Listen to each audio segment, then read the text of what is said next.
Video ini hanya untuk mereka yang punya logika. Bagi yang tidak punya logika, skip aja. Presiden Soeharto itu jasanya besar buat bangsa Indonesia, tapi dosanya juga besar. Pernyataan itu dilontarkan Abdurrahman Wahid alias Gus Dur. Gus Dur adalah tokoh yang sangat kritis terhadap kekuasaan yang zalim. Tapi terhadap Presiden Soeharto dia merasa sepantasnya kita juga melihat jasa-jasa beliau bagi bangsa Indonesia, bagi kita. Hal ini perlu saya angkat terkait rencana pemberian gelar pahlawan nasional bagi Pak Harto yang kini kembali ramai dibicarakan. Pada 21 Oktober yang lalu, Menteri Sosial Saifullah Yusuf diketahui menyerahkan dokumen berisi 40 nama calon pahlawan nasional kepada Menteri Kebudayaan Fadlizon. Menurut Saifullah, dokumen itu didasarkan pada rapat tim penelitian dan pengkajian gelar pahlawan. Di dalam deretan 40 nama itu terdapat nama Soeharto. Ini dengan segera menimbulkan respons negatif dari sejumlah pihak. Ada kesan bahwa pemerintah di bawah Presiden Prabowo serius mewujudkan rencana itu. Kita semua tentu ingat, Prabowo adalah mantan menantu Pak Harto. Banyak juga yang berkomentar, ini menjelaskan mengapa Fadlizon diangkat sebagai Ketua Dewan Gelar Tanda Jasa dan Kehormatan GTK melalui keputusan Presiden sejak Juni yang lalu. Dewan yang didirikan pada Januari 2010 itu bertugas memberikan pertimbangan kepada Presiden dalam menetapkan tokoh-tokoh penerima gelar kehormatan seperti pahlawan nasional, penerima tanda jasa, dan tanda kehormatan lainnya. Publik curiga ditunjuknya Fadli sebagai Ketua Dewan GTK akan memuluskan proses pemberian gelar pahlawan nasional kepada Soeharto tersebut. Maklum, Fadli juga disebut-sebut mengidolakan Soeharto. Sejauh ini, Fadli menyatakan Dewan GTK akan menelah kembali usulan yang diserahkan tersebut. Selanjutnya, usulan itu diserahkan kepada Presiden untuk penetapan akhir menjelang peringatan Hari Pahlawan pada November nanti. Menteri Sekretaris Negara Prasetyo Hadi mengatakan istana sudah menerima daftar nama calon pahlawan nasional yang diusulkan. Daftar nama-nama itu sedang dipelajari Presiden. Menurut Prasetyo, kalau Presiden sudah mengambil keputusan, nanti akan diumumkan. Pertanyaannya, pantaskah Pak Harto menjadi pahlawan Indonesia? Karena itulah saya mengutip pernyataan Gus Dur di awal tadi. Saya pribadi berharap Presiden tidak meluluskan usulan tersebut. Alasan pertama saya pragmatis saja. Prabowo perlu dijaga nama baiknya.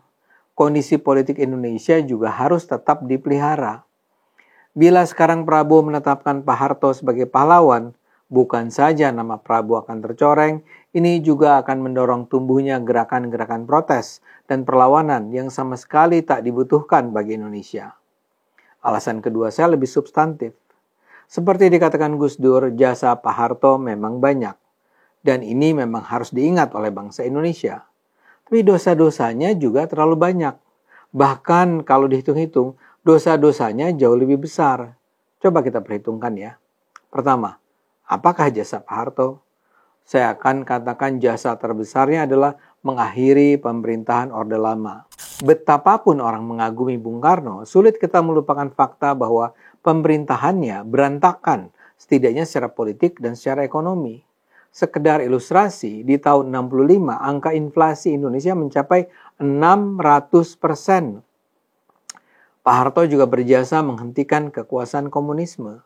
Kalau tidak ada Pak Harto, Indonesia bisa menjadi negara komunis pada pertengahan dekade 1960-1970 itu.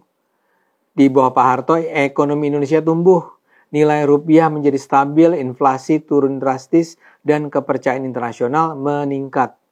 Kemiskinan juga menurun drastis, dari sekitar 60% tahun 70-an menjadi 11% pada pertengahan 1990-an. Pada 1984, Indonesia mencapai swasembada beras berkat program intensifikasi pertanian, pembangunan irigasi, dan penyuluhan pertanian. Soeharto memperluas pendidikan, membangun ribuan sekolah melalui program SD Impres. Angka melek huruf meningkat pesat.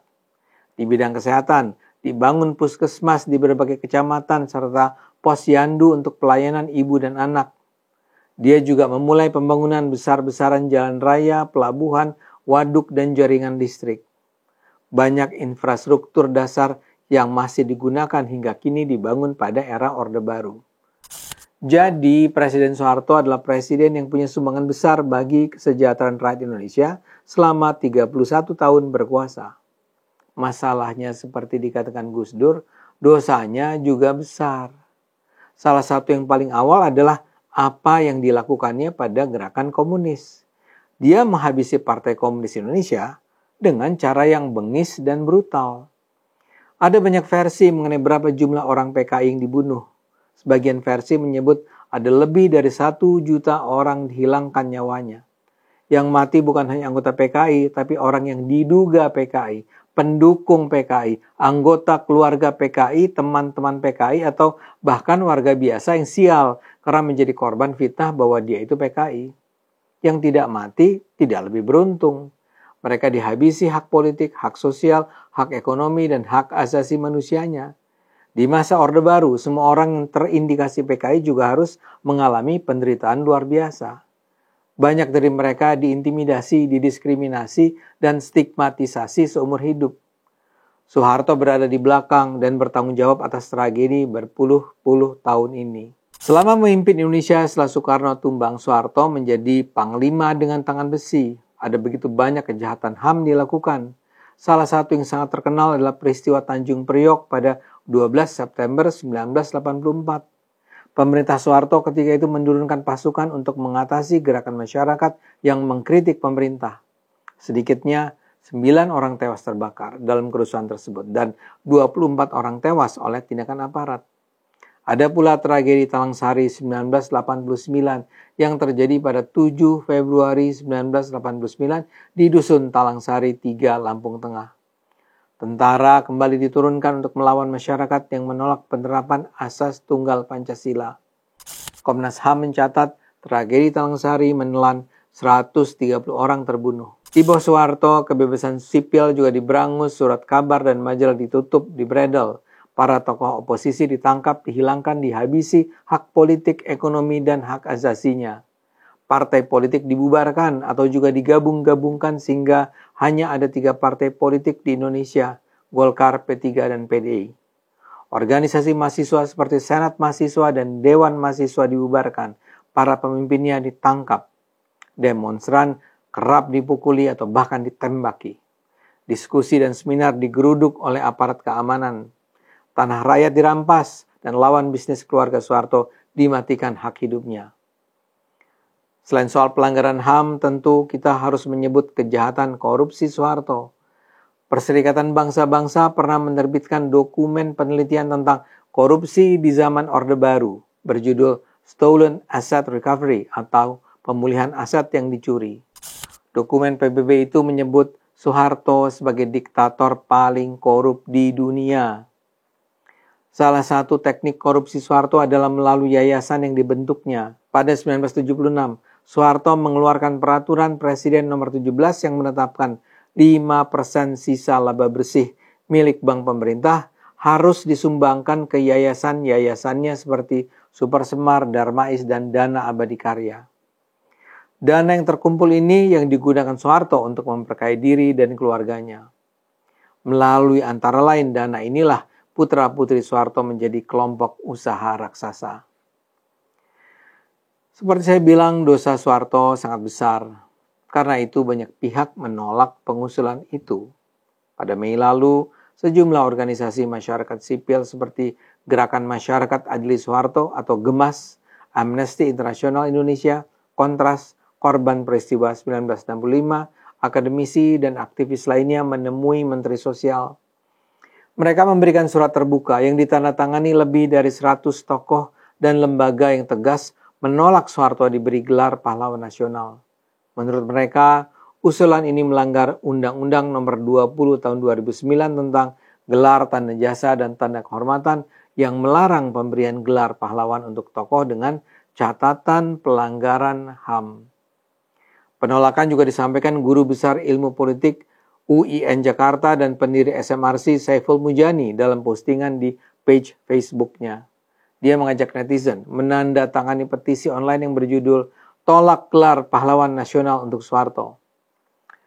Dalam petisi di situs change.org itu dikatakan gelar tanda jasa dan tanda kehormatan dalam pasal 2 Undang-Undang GTK diberikan berdasarkan sejumlah asas, diantaranya kemanusiaan, kerakyatan, dan keadilan. Menurut petisi itu, rekam jejak Soeharto menunjukkan dia tidak memenuhi 3 kriteria dalam pasal tersebut. Saya setuju dengan pandangan itu. Sampai hari ini, saya masih menganggap Soeharto tidak layak jadi pahlawan nasional. Soeharto mungkin punya jasa besar, tapi dosanya juga sangat besar. Ayo gunakan akal sehat, karena hanya kalau kita gunakan akal sehat, Indonesia akan selamat.